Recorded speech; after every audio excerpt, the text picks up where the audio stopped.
오늘 들려드릴 사연은 정말 믿기 어려운 이야기입니다.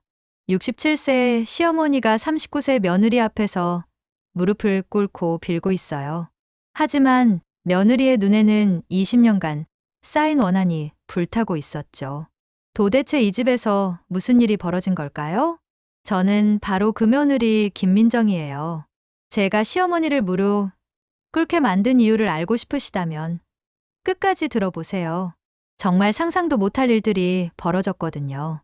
그날 오후 거실에서 시어머니가 떨리는 목소리로 용서를 빌었어요. 하지만 저는 차갑게 대답했죠. 이제 시작이라고 말이에요.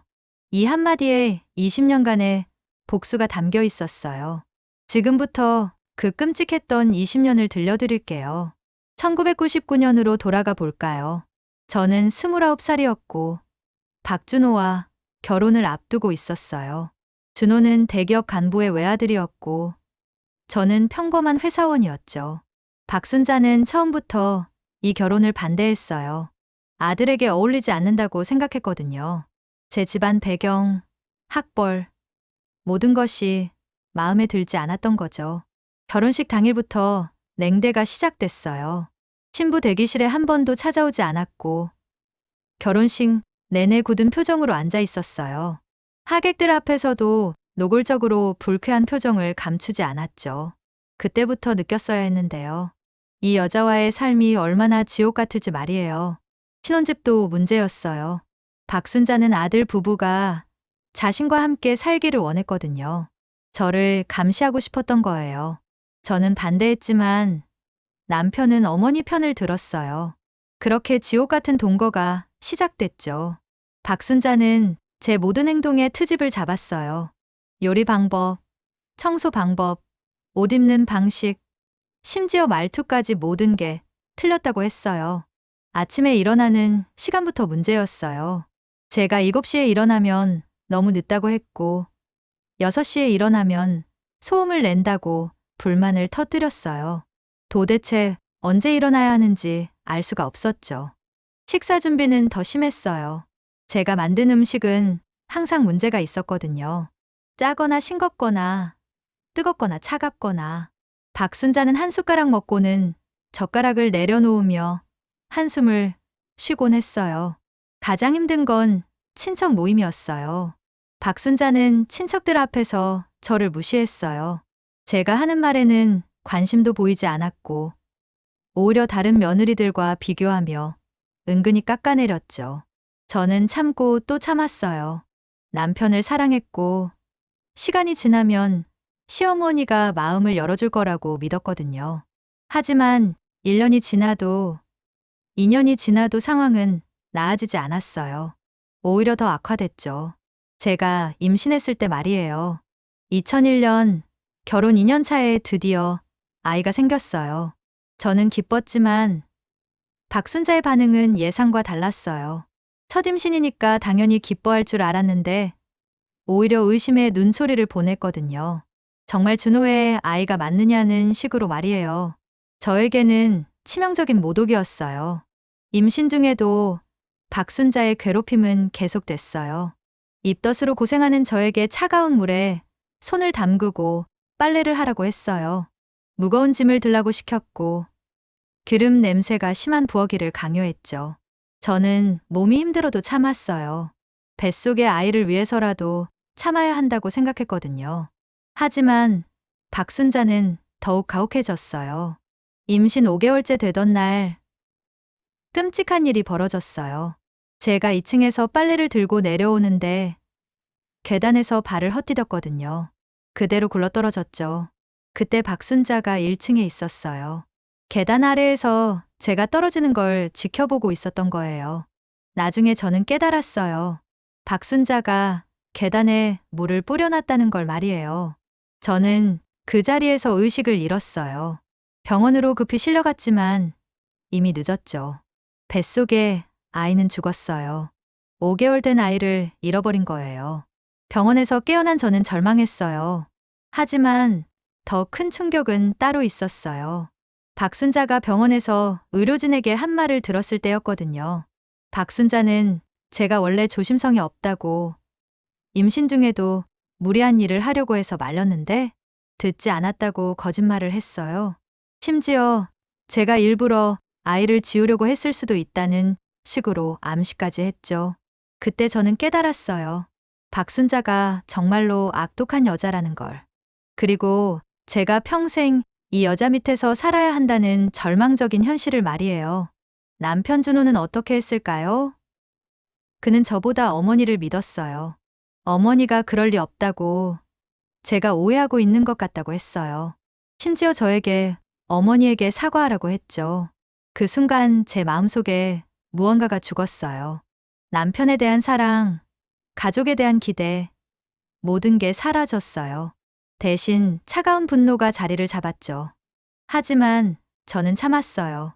아직 때가 아니라고 생각했거든요. 언젠가 반드시 복수하겠다고 마음먹었지만 지금은 아니었어요. 더 치밀하게, 더 확실하게 복수해야 했거든요. 그 후 3년이 더 지났어요. 저는 다시 임신했고 이번에는 무사히 아들을 낳았어요. 지우라는 이름을 지어줬죠. 박순자는 손자를 얻자 조금 누그러지는 듯 했어요. 하지만 저는 잊지 않았어요. 제 첫 아이를 죽인 그 여자를, 계단에 물을 뿌린 그 손을, 병원에서 저를 모함한 그 입을. 저는 겉으로는 순종적인 며느리 역할을 했어요. 박순자 앞에서는 항상 고개를 숙이고 예의를 갖췄어요. 하지만 마음속으로는 복수를 계획하고 있었죠. 시간이 흐르면서 저는 더욱 교묘해졌어요. 박순자의 약점을 하나씩 파악해 갔거든요. 그녀가 가장 아끼는 게 뭔지, 가장 두려워하는 게 뭔지 알아갔죠. 박순자가 가장 아끼는 건 재산이었어요. 남편이 물려준 부동산과 주식, 그리고 은행 예금까지 모든 걸 아들에게 물려주고 싶어 했죠. 그리고 가장 두려워하는 건 자신의 체면이 깎이는 거였어요. 친척들과 이웃들 앞에서 무시당하는 걸 견딜 수 없어 했거든요. 저는 이 두 가지를 노렸어요. 박순자의 재산을 노리고 그녀의 체면을 짓밟을 계획을 세웠죠. 먼저 재산부터 공략했어요. 저는 회계 업무를 맡겠다고 자청했어요. 박순자는 며느리가 적극적으로 나서는 걸 기특하게 여겼죠. 하지만 이건 제 함정이었어요. 저는 조금씩 돈을 빼돌리기 시작했어요. 생활비 명목으로 받은 돈 중 일부를 제 비밀 계좌로 옮겼어요. 박순자 명의로 된 통장의 돈도 조금씩 인출했죠. 처음에는 아주 작은 금액부터 시작했어요. 몇만 원, 몇십만 원씩 말이에요. 박순자는 눈치채지 못했어요. 하지만 시간이 지나면서 금액은 점점 커졌죠. 저는 박순자의 도장을 몰래 만들어뒀어요. 그리고 그 도장으로 각종 서류에 사인을 했어요. 대출 서류부터 투자 계약서까지 말이에요. 박순자 명의로 주식에 투자했다가 일부러 손해를 봤어요. 그리고 그 손해를 박순자 탓으로 돌렸죠. 박순자는 자신이 언제 그런 투자를 했는지 기억하지 못했지만 제가 보여주는 서류를 보고는 자신의 실수라고 믿을 수밖에 없었어요. 부동산도 마찬가지였어요. 저는 박순자 소유의 상가, 건물을 담보로 대출을 받았어요. 그리고 그 돈으로 또 다른 투자를 했다가 의도적으로 실패했죠. 점점 박순자의 재산은 줄어들었어요. 하지만 박순자는 정확한 상황을 파악하지 못했어요. 제가 복잡한 금융용어로 설명할 때마다 고개만 끄덕일 뿐이었거든요. 재산을 빼앗는 것과 동시에 저는 박순자의 평판도 깎아내리기 시작했어요. 아주 교묘한 방법으로 말이에요. 먼저 박순자의 친구들에게 거짓말을 퍼뜨렸어요. 박순자가 뒤에서 친구들 험담을 한다고 했죠. 물론 박순자는 그런 말을 한 적이 없었지만 제 연기는 완벽했어요. 이웃들에게도 마찬가지였어요. 박순자가 다른 집 사생활을 캐묻고 다닌다는 소문을 퍼뜨렸어요. 심지어 박순자가 치매 초기 증상을 보이고 있다는 말까지 했죠. 처음에는 사람들이 제 말을 의심했어요.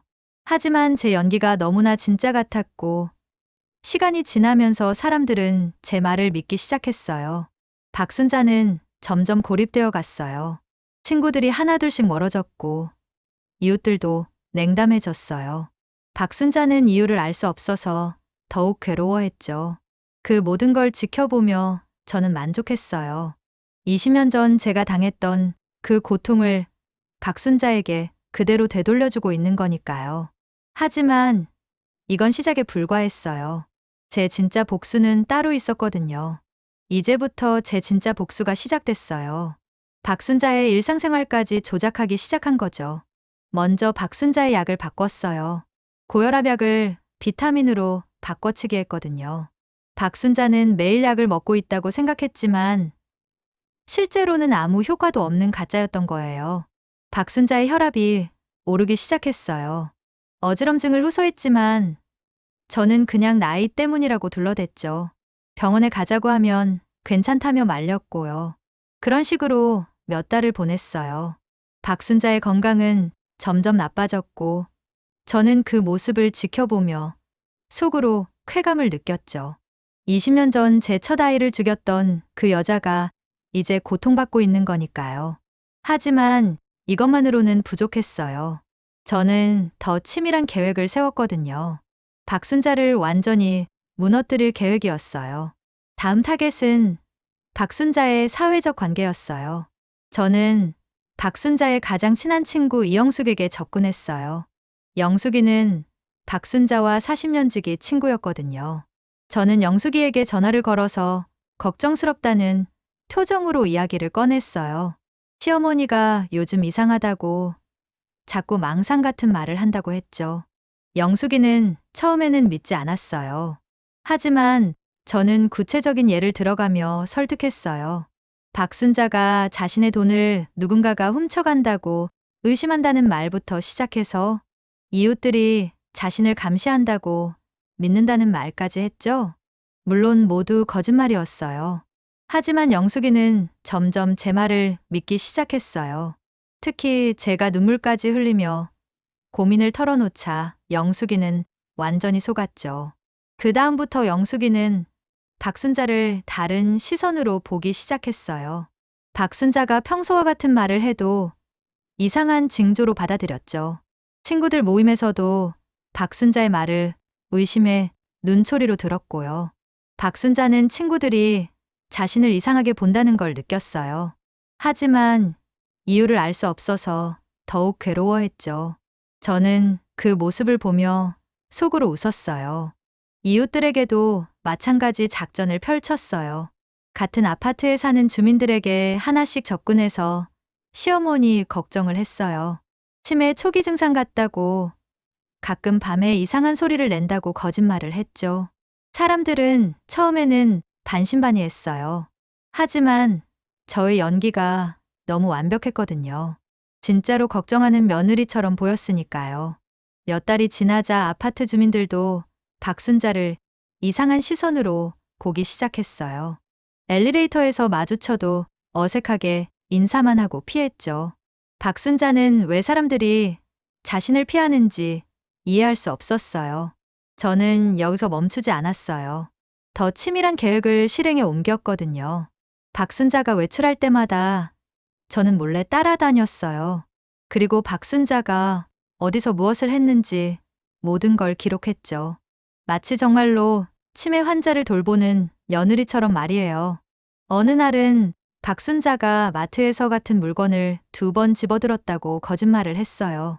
또 다른 날은 은행에서 자신의 계좌번호를 기억하지 못했다고 꾸며내기도 했죠. 모든 게 거짓말이었지만 사람들은 점점 믿기 시작했어요. 특히 저의 헌신적인 며느리 연기가 워낙 완벽했거든요.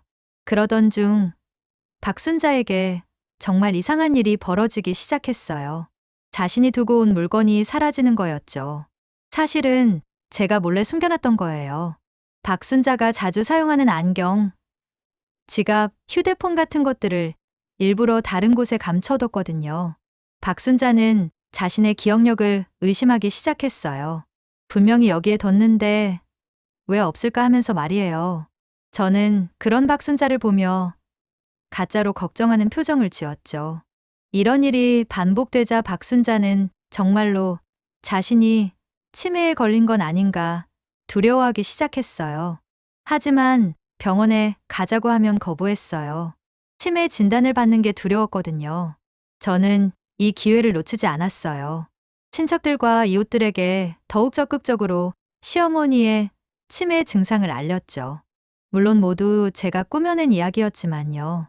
사람들은 점점 박순자를 피하기 시작했어요.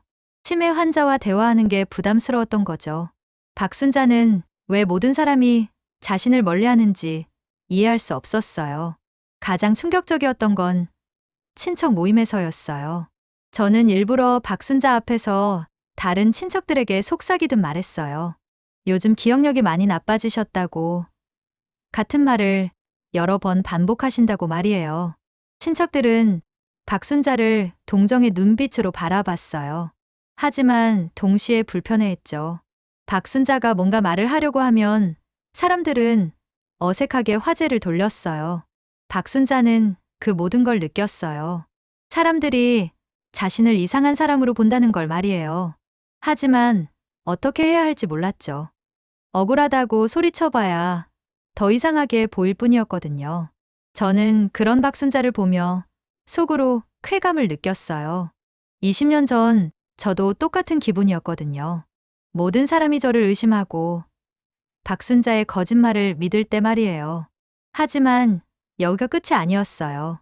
진짜 복수는 이제부터 시작이었거든요. 저는 박순자의 재산을 더욱 공격적으로 빼돌리기 시작했어요. 이번에는 부동산까지 건드렸죠. 박순자 소유의 아파트 한 채를 처분한다고 거짓 계약서를 만들었어요. 물론 박순자의 가짜 도장을 사용해서 말이에요. 그리고 그 돈을 제 명의 계좌로 옮겼죠. 박순자는 자신의 부동산이 팔렸다는 사실조차 모르고 있었어요. 저는 복잡한 서류와 세금 문제를 핑계로 대충 넘어갔거든요. 박순자는 금융 지식이 없어서 제 말을 그대로 믿었죠.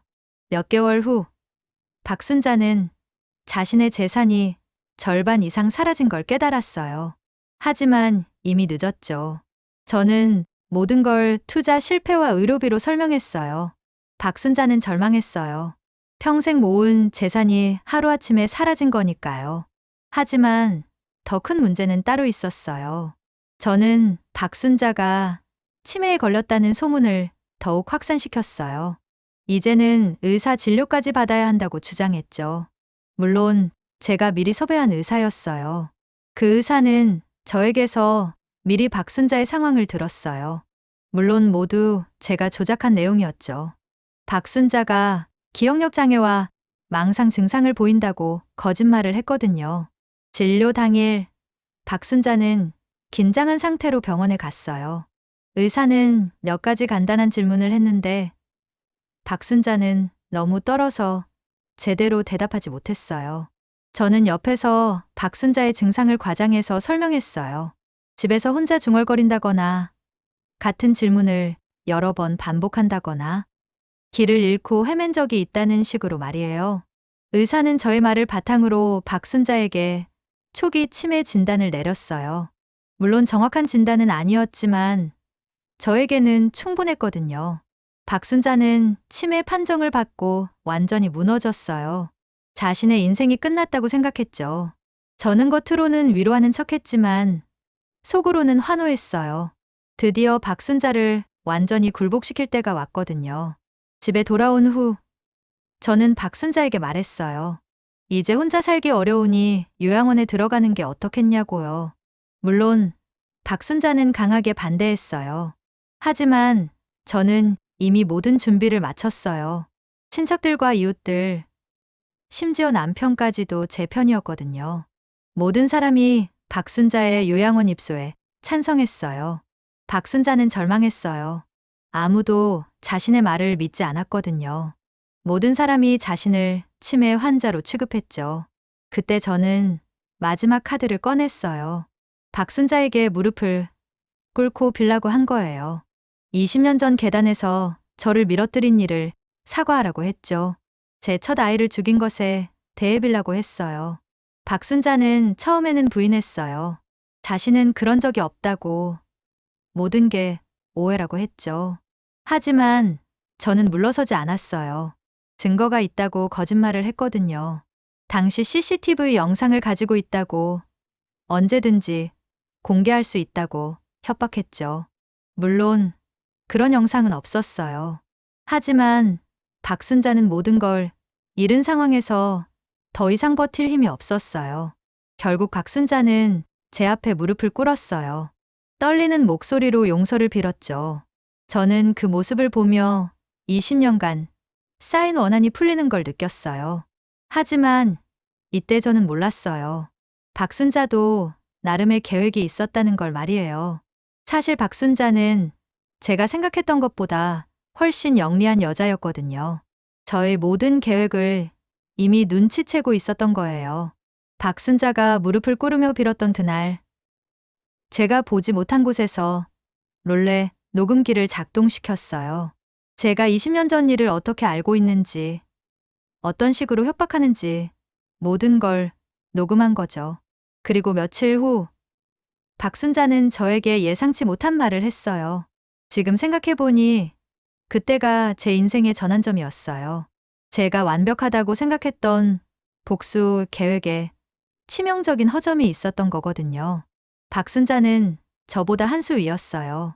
20년간 저를 지켜보며 언젠가 이런 날이 올 걸 예상하고 있었던 거죠. 박순자가 무릎을 꿇고 빌던 그 다음 날이었어요. 저는 마침내 승리했다고 생각하며 기분 좋게 아침을 맞았죠. 하지만 그 기분은 오래가지 않았어요. 박순자가 저를 부르더니 이상한 미소를 지으며 말하는 거예요. 이제 진짜 이야기를 해볼까라고 말이에요. 그때 저는 뭔가 잘못됐다는 걸 직감했어요. 박순자의 목소리가 달랐거든요. 어제까지의 떨리고 약한 목소리가 아니라 차갑고 단호한 목소리였어요. 박순자는 서재로 가서 금고를 열었어요. 그리고 그 안에서 두꺼운 파일을 꺼냈죠. 제가 지금까지 했던 모든 일들이 정리된 자료였어요. 은행 거래 내역부터 시작해서 가짜 도장으로 만든 서류들, 심지어 제가 이웃들에게 한 거짓말까지 모든 게 기록되어 있었어요. 저는 말문이 막혔어요. 박순자가 언제부터 이 모든 걸 알고 있었던 걸까요? 박순자는 냉소적으로 웃으며 말했어요. 제가 참 머리는 좋지만 한 가지 실수를 했다고요. 박순자를 바보로 본 거라고 했어요. 저는 그제야 깨달았어요. 박순자가 지금까지 저의 모든 행동을 지켜보고 있었다는 걸 말이에요. 심지어 일부러 속아주는 연기를 했던 거죠. 제가 떨리는 목소리로 언제부터 알고 계셨냐고 물었더니 박순자는 처음 계좌에서 돈이 빠져나간 때부터라고 했어요. 3년 전부터 말이에요. 3년이요? 그럼 박순자는 3년간 제가 자신을 속이는 걸 알면서도 가만히 있었다는 거예요? 박순자는 계속 말했어요. 저는 박순자가 금융 지식이 없다고 생각했지만 박순자는 젊었을 때 남편 회사 격리 일을 도왔다고 했어요. 가짜 서류쯤은 한 번에 알아볼 수 있다고 했죠. 저는 온몸에 소름이 돋았어요. 그럼 지금까지 제가 완벽하다고 생각했던 모든 계획이 박순자에게는 다 들통난 상태였던 거예요. 그럼 왜 그냥 두었냐고 물었더니 박순자의 대답은 더욱 충격적이었어요. 저를 지켜보고 싶었다는 거예요. 어디까지 갈 수 있는지 말이에요. 그리고 제가 20년 전 일을 어떻게 기억하고 있는지도 궁금했다고 했어요. 20년 전 일이라니요? 제 첫 아이가 죽은 그 사건 말씀인가요? 제가 어머니가 계단에 물을 뿌린 거 다 봤다고, 제가 떨어지는 걸 지켜보고 계셨다고 말했더니 박순자는 고개를 저었어요. 자신은 그런 적이 없다고 했어요. 계단에 물을 뿌린 것도 저를 밀어뜨린 것도 아니라고 했죠. 저는 거짓말이라고 소리쳤어요. 분명히 그랬다고 말이에요. 박순자가 증거가 있다고 했다면서 어디 한번 보여보라고 했어요. 저는 할 말을 잃었어요. 당연히 그런 증거는 없었거든요. 제가 박순자를 협박하기 위해 지어낸 거짓말이었으니까요. 박순자는 다시 금고에서 뭔가를 꺼냈어요. 낡은 일기장이었어요. 그건 박순자가 20년간 쓴 일기라고 했어요. 그날 있었던 일도 자세히 적어뒀다고 했죠. 박순자는 20년 전 날짜의 페이지를 펼쳤어요. 그날 무슨 일이 있었는지 상세하게 적혀 있었어요. 일기에 따르면 박순자는 그날 오후에 병원에 갔다고 했어요. 정기검진을 받으러 말이에요.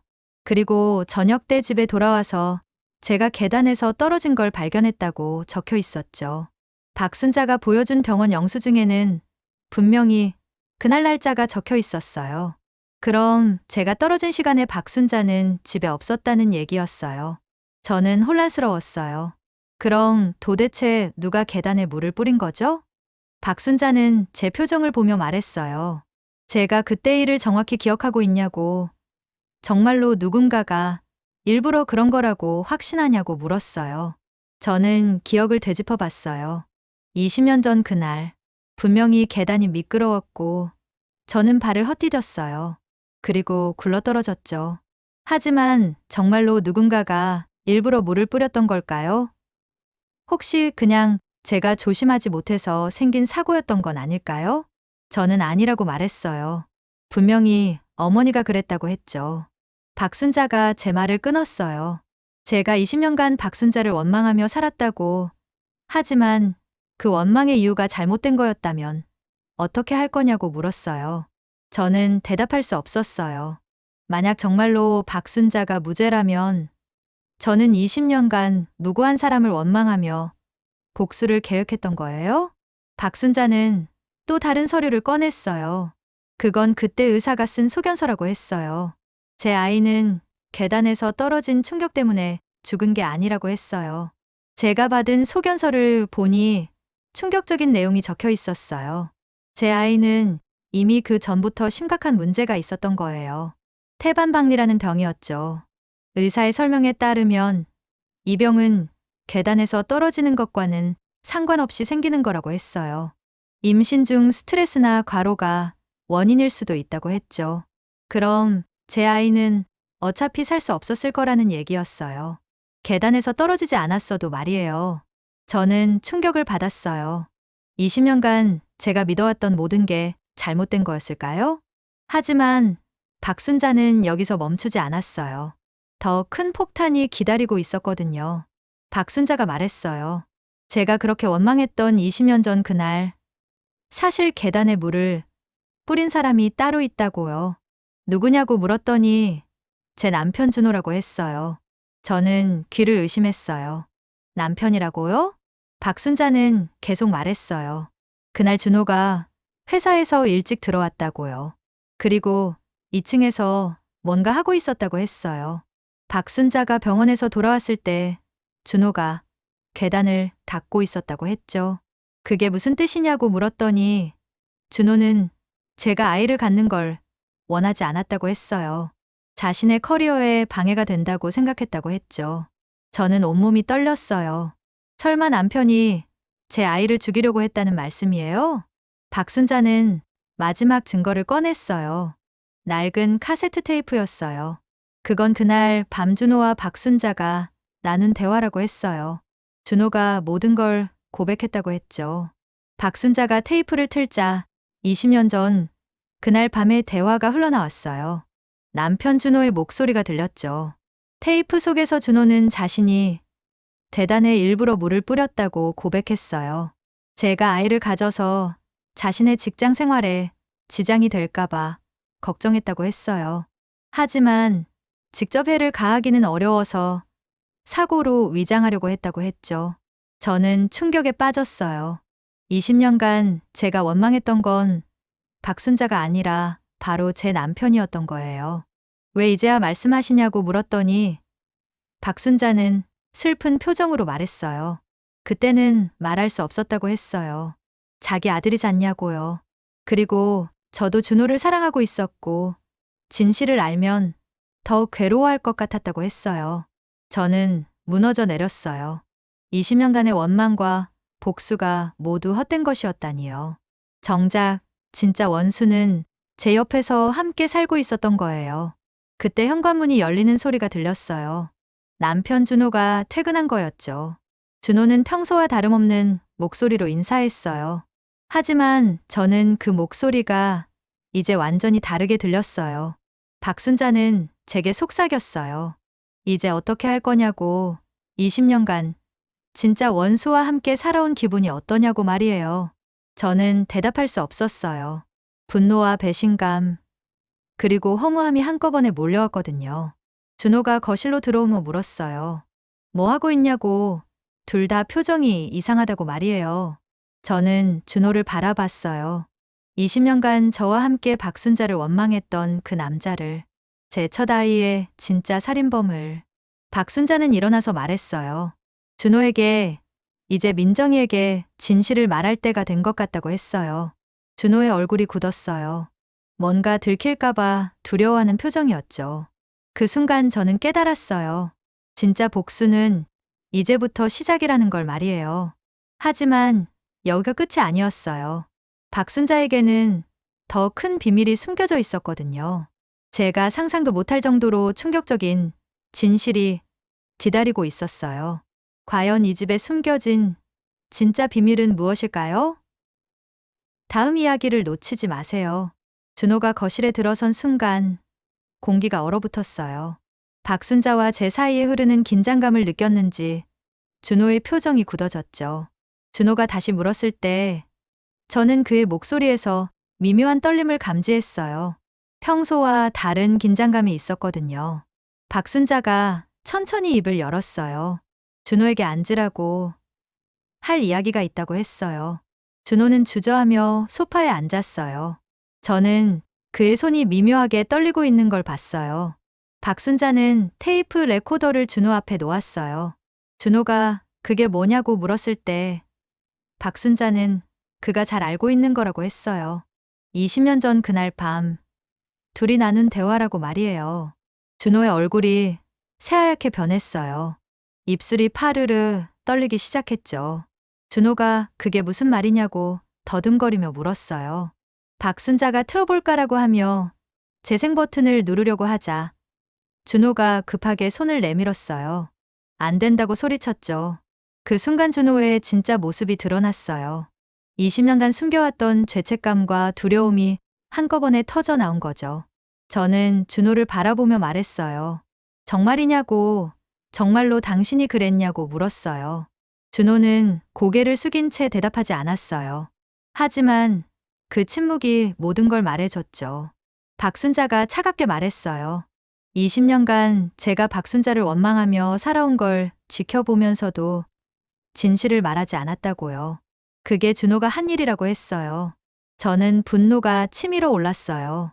20년간 제가 느꼈던 모든 고통, 원망, 복수심이 모두 이 남자 때문이었던 거예요.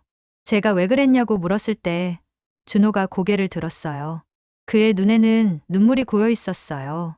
준호는 미안하다고 말했어요. 정말 미안하다고요. 그때 자신은 너무 어렸고 무서웠다고 했어요. 아이가 생기면 인생이 망가질 것 같았다고 했죠. 그래서 제 아이를 죽였다는 거냐고 물었더니 준호는 그런 의도는 아니었다고 했어요. 정말로 그냥 넘어지게만 하려고 했는데 그렇게 될 줄 몰랐다고 했죠. 준호의 변명을 들으니 더욱 화가 났어요. 제 소중한 아이의 목숨을 그렇게 가볍게 여겼다는 게 믿어지지 않았거든요. 그때 박순자가 또 다른 폭탄을 터뜨렸어요. 박순자는 저에게 아직 모르는 게 더 있다고 했어요. 더 있다고요? 박순자는 준호가 그날 계단에 물을 뿌린 건 맞다고 했어요. 하지만 제 아이가 죽은 진짜 이유는 따로 있다고 했어요. 저는 혼란스러웠어요. 방금 전까지 태반방이라고 하지 않았나요? 박순자는 의료 서류를 다시 꺼내며 말했어요. 아까 보여준 건 가짜라고 했어요. 가짜라고요? 그럼 박순자도 저에게 거짓말을 한 거예요? 진짜 소견서에는 충격적인 내용이 적혀 있었어요. 제 아이는 계단에서 떨어진 충격으로 죽은 게 맞았어요. 하지만 그보다 더 놀라운 건 다른 내용이었어요. 임신 당시 제 혈액 검사 결과 수면제 성분이 검출되었다는 내용이 있었거든요. 임신 중에는 절대 먹어서는 안 되는 약물이었어요. 이게 무슨 뜻이냐고 물었더니 박순자가 준호를 바라보며 말했어요.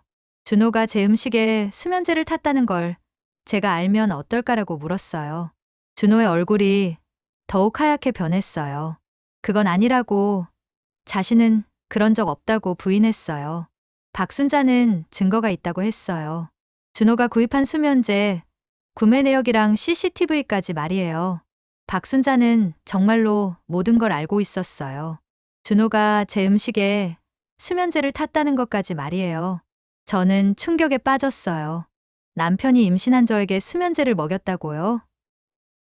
그것도 아이에게 해를 끼칠 걸 알면서도요? 제가 당신이 그랬냐고 물었을 때 준호는 울기 시작했어요. 미안하다고, 정말 미안하다고 했어요. 그때는 정말 어떻게 해야 할지 몰랐다고요. 아이가 생기면 회사에서 승진도 어렵고 돈도 많이 들고 그랬다고 했어요. 저는 구역질이 났어요. 이 남자가 제 남편이라는 게 믿어지지 않았거든요. 그런데 박순자가 또 말했어요. 그런데 이상한 게 있다고요. 준호가 수면제를 산 날짜 말이에요. 언제냐고 물었더니 제가 계단에서 떨어지기 일주일 후라고 했어요. 저는 이해할 수 없었어요. 그럼 제가 떨어지기 전에는 수면제를 먹지 않았다는 뜻이에요? 박순자는 미소를 지으며 말했어요. 이제 진짜 진실을 말해주겠다고요. 사실 지금까지 한 말은 절반은 거짓말이라고 했어요. 뭐라고요? 준호가 계단에 물을 뿌린 것도 수면제를 탄 것도 모두 거짓말이라고 했어요. 박순자가 꾸며낸 이야기라고 했죠. 저는 완전히 혼란에 빠졌어요. 그럼 도대체 뭐가 진실이고 뭐가 거짓말인 거예요? 박순자가 계속 말했어요. 20년 전 그날 정말로 계단에 물을 뿌린 건 바로 박순자라고 했어요. 그리고 제 아이를 죽인 것도 박순자라고 했죠. 이번에는 정말 진실인 것 같았어요. 박순자의 목소리에 확신이 있었거든요. 왜 그랬냐고 물었더니 저를 쫓아내고 싶었다고 했어요. 아들에게 어울리지 않는 며느리라고 생각했으니까요. 박순자는 20년간의 진실을 털어놓기 시작했어요. 결혼 초기부터 저를 못마땅하게 여겼던 박순자는 저를 집에서 쫓아내려고 온갖 방법을 썼다고 했어요. 하지만 준호가 저를 너무 사랑해서 쉽지 않았다고 했죠. 그러다가 제가 임신하자 더욱 초조해졌대요. 아이가 태어나면 이혼하기가 더 어려워지니까요. 그래서 일부러 사고를 만든 거였어요. 계단에 물을 뿌려서 저를 넘어뜨린 거죠. 하지만 제가 20년간 박순자를 원망하며 복수를 계획하는 걸 보니까 재미있더래요. 어디까지 할 수 있는지 지켜보고 싶었다고 했어요. 박순자의 말이 끝나자 거실은 정적에 휩싸였어요. 준호도 저도 말을 할 수 없었거든요. 그런데 박순자가 갑자기 웃기 시작했어요. 너희들 표정 좀 보라고. 정말 우스꽝스럽다고 했어요. 뭐가 우스꽝스럽냐고 물었더니 지금까지 박순자가 한 말도 다 거짓말이라고 했어요. 진짜 진실은 따로 있다고 했죠. 저는 정말로 미칠 것 같았어요. 도대체 뭐가 진실이고 뭐가 거짓말인지 알 수가 없었거든요. 박순자는 마지막 카드를 꺼냈어요. 휴대폰을 들고 어디선가에 전화를 걸었어요. 여보세요. 지금 오실 수 있나요? 라고 했어요. 모든 준비가 끝났다고 했죠. 누구에게 전화를 건 걸까요? 5분 후 현관벨이 울렸어요. 박순자가 문을 열자 경찰관 2명이 들어왔어요. 박순자 씨, 신고하신 내용이 맞나요? 라고 경찰이 물었어요. 박순자는 네, 제 며느리가 20년간 저를 학대했고 제 재산을 횡령했다고 했어요. 증거도 다 있다고 했죠. 저는 경악했어요. 박순자가 저를 신고한 거예요? 잠깐만요. 저는 아무것도 하지 않았다고 말했어요. 박순자는 경찰에게 제가 만든 가짜 서류들과 빼돌린 돈의 증거를 모두 제출했어요. 심지어 제가 박순자를 괴롭혔다는 녹음 파일까지 있었어요. 경찰은 저에게 수갑을 채웠어요. 김민정 씨, 노인학대와 재산 횡령 혐의로 체포한다고 했어요. 저는 끌려가면서 박순자를 바라봤어요. 그녀는 승리자의 미소를 지으며 손을 흔들고 있었어요. 그 순간 저는 깨달았어요. 박순자가 진짜 무서운 여자라는 걸 말이에요. 20년간 저를 가지고 놀았던 거예요. 하지만 이것도 끝이 아니었어요. 정말 마지막 진실이 남아 있었거든요. 경찰서로 가는 차 안에서 경찰관이 말했어요. 사실 우리도 이상하다고 생각했다고 했어요. 박순자 씨가 왜 20년간 아무 말 안 하고 있다가 갑자기 신고했는지 말이에요. 그게 무슨 뜻이냐고 물었더니 박순자 씨 건강검진 결과를 봤는데 말기암이라고 했어요. 시한부 생명이라고 했죠. 저는 충격을 받았어요. 박순자가 죽어가고 있었다는 거예요? 아마 죽기 전에 모든 걸 정리하고 싶었던 것 같다고 했어요. 20년간의 복수를 완성하려고 말이에요. 그제야 모든 퍼즐이 맞춰졌어요. 박순자는 처음부터 저와 죽음을 걸고 게임을 하고 있었던 거예요. 과연 이 게임의 진짜 승자는 누가 될까요? 마지막 관전이 기다리고 있습니다. 경찰서 유치장에서 하루를 보낸 후 저는 보석으로 풀려났어요. 변호사가 와서 처리해 준 거였죠. 그런데 그 변호사를 누가 보냈는지 알고 보니 더욱 놀라웠어요. 박순자가 보낸 거였거든요. 집에 돌아가니 박순자가 거실에 앉아서 저를 기다리고 있었어요. 하지만 어제와는 완전히 다른 모습이었어요. 창백하고 기운이 없어 보였죠. 박순자는 테이블 위에 두꺼운 봉투를 올려놨어요. 안에는 의료진단서와 함께 편지 한 장이 들어있었어요. 진단서를 보니 정말로 박순자는 췌장암 말기였어요. 의사 소견으로는 3개월 정도밖에 못 산다고 했어요. 편지는 박순자가 직접 손으로 쓴 것 같았어요. 떨리는 글씨로 빼곡하게 적혀 있었죠. 편지를 읽기 시작했는데 그 내용은 정말 충격적이었어요. 박순자는 20년 전 제가 계단에서 떨어진 사건의 진짜 진실을 적어놨거든요. 정말로 준호가 계단에 물을 뿌린 게 맞았어요. 하지만 박순자는 아들을 보호하기 위해 모든 책임을 뒤집어 쓴 거였어요. 20년간 박순자는 제 원망을 받으며 살아왔던 거죠. 진짜 가해자는 따로 있었는데도 말이에요. 더 놀라운 건 박순자가 제 복수 계획을 처음부터 알고 있었다는 거예요. 하지만 막지 않았어요. 오히려 지켜봤죠. 왜냐하면 박순자도 나름의 계획이 있었거든요. 박순자는 죽기 전에 모든 진실을 밝히고 싶었어요. 하지만 단순히 말로만 하면 아무도 믿지 않을 거라는 걸 알았죠. 그래서 더 극적인 방법을 선택한 거예요. 제가 복수를 하도록 놔두고 그 과정에서 준호의 진짜 모습을 드러내려고 했던 거예요. 어제 거실에서 벌어진 모든 일들도 박순자가 계획한 거였어요. 진실과 거짓을 섞어가면서 준호를 심리적으로 압박한 거죠. 그리고 결국 준호가 무너지는 모습을 보여주려고 했던 거예요. 편지의 마지막 부분이 가장 충격적이었어요. 박순자는 자신이 죽은 후에 모든 진실이 담긴 비디오를 공개하겠다고 했어요. 준호가 20년 전에 저질렀던 일부터 시작해서 그동안 어떻게 거짓말로 살아왔는지 모든 걸 폭로하겠다는 거였어요. 그리고 제가 지난 3년간 한 일들도 모두 용서한다고 했어요. 오히려 박순자 자신이 먼저 잘못했으니까 당연한 결과라고 생각한다고 했죠. 마지막으로 박순자는 저에게 선택권을 줬어요. 이대로 준호와 계속 살아갈 것인지 아니면 새로운 인생을 시작할 것인지 결정하라는 거였어요. 만약 새로운 인생을 선택한다면 박순자의 모든 재산을 제게 물려주겠다고 했어요. 제가 빼돌렸던 돈까지 포함해서 말이에요. 하지만 준호와 계속 살기로 한다면 모든 진실을 무덤까지 가져가겠다고 했어요. 저는 선택해야 했어요. 20년간 저와 함께 살았던 남편을 용서할 것인지 아니면 완전히 새로운 삶을 시작할 것인지 말이에요. 편지를 다 읽고 나니 박순자는 이미 잠들어 있었어요. 너무 약해져서 깨어있기도 힘든 상태였죠. 저는 밤새 고민했어요. 준호에 대한 미움과 배신감, 그리고 박순자에 대한 미안함이 복잡하게 얽혀 있었거든요. 다음 날 아침, 박순자는 깨어나지 못했어요. 밤새 잠든 사이에 세상을 떠난 거였어요. 박순자의 장례식이 끝난 후 변호사가 저를 찾아왔어요. 유언장을 전달하러 온 거였죠. 박순자는 정말로 모든 재산을 제게 물려줬어요. 그리고 마지막 편지도 함께 남겼어요.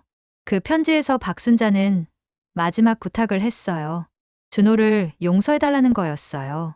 준호도 나름대로 20년간 죄책감에 시달렸을 거라고, 이제는 모든 걸 용서하고 새로운 시작을 해보라고 했어요. 하지만 저는 다른 선택을 했어요.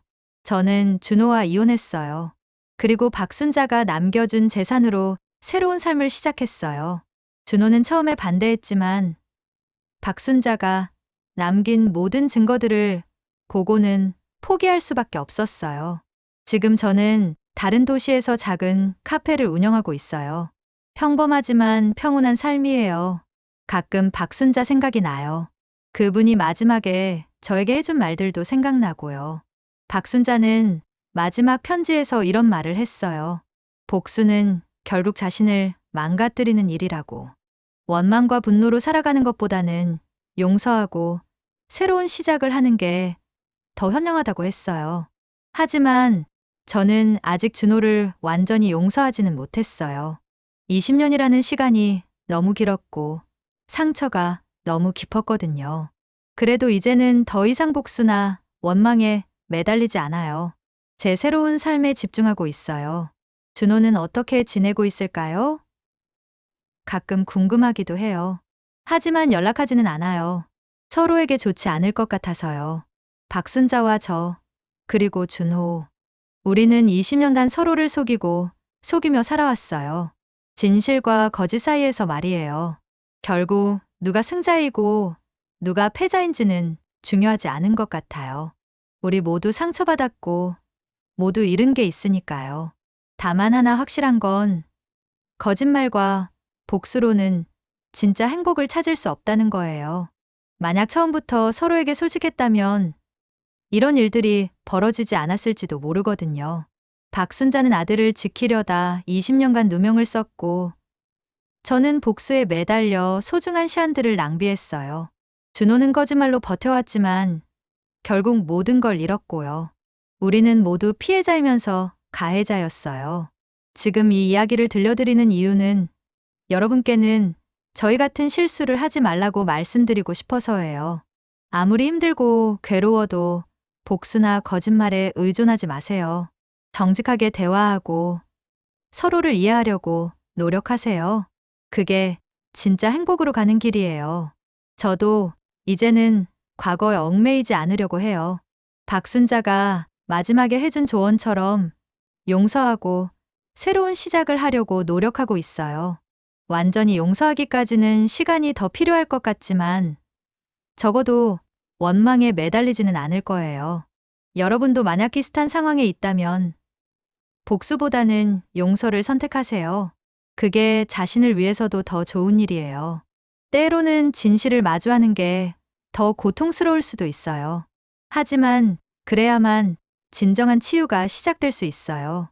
박순자도 마지막 순간에 모든 걸 털어놓으면서 평안을 얻었을 거예요. 20년간 짊어지고 있던 무거운 짐을 내려놓은 거니까요. 저 역시 진실을 알게 되면서 비로소 앞으로 나아갈 수 있게 됐어요.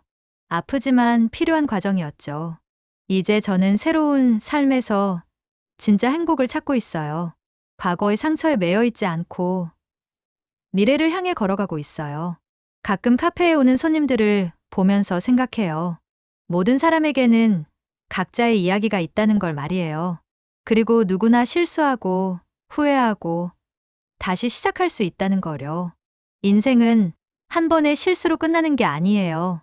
언제든지 새로운 선택을 할 수 있고 다른 길을 걸어갈 수 있어요. 중요한 건 과거에 갇혀있지 말고 현재를 살아가는 거예요. 그리고 더 나은 미래를 만들어가는 거죠. 박순자가 저에게 준 마지막 선물은 바로 이거였어요. 새로운 시작의 기회를 준 거죠. 비록 그 과정이 힘들고 아팠지만 결국 저는 자유로워졌어요. 원망과 복수의 사슬에서 벗어날 수 있었거든요. 이 이야기를 끝까지 들어주셔서 감사해요. 저희 가족의 20년간의 아픈 이야기였지만 여러분께 도움이 되었으면 좋겠어요. 혹시 비슷한 경험이 있으시거나 이야기에 대한 생각이 있으시면 댓글로 들려주세요. 여러분의 이야기도 궁금하거든요. 때로는 다른 사람의 경험을 통해 우리 자신을 돌아볼 수 있어요. 그리고 더 나은 선택을 할 수 있는 지혜를 얻을 수도 있고요. 모든 분들이 행복하고 평안한 삶을 살아가시길 바라요. 그리고 힘든 일이 있어도 포기하지 마시고 언제나 희망을 잃지 마세요.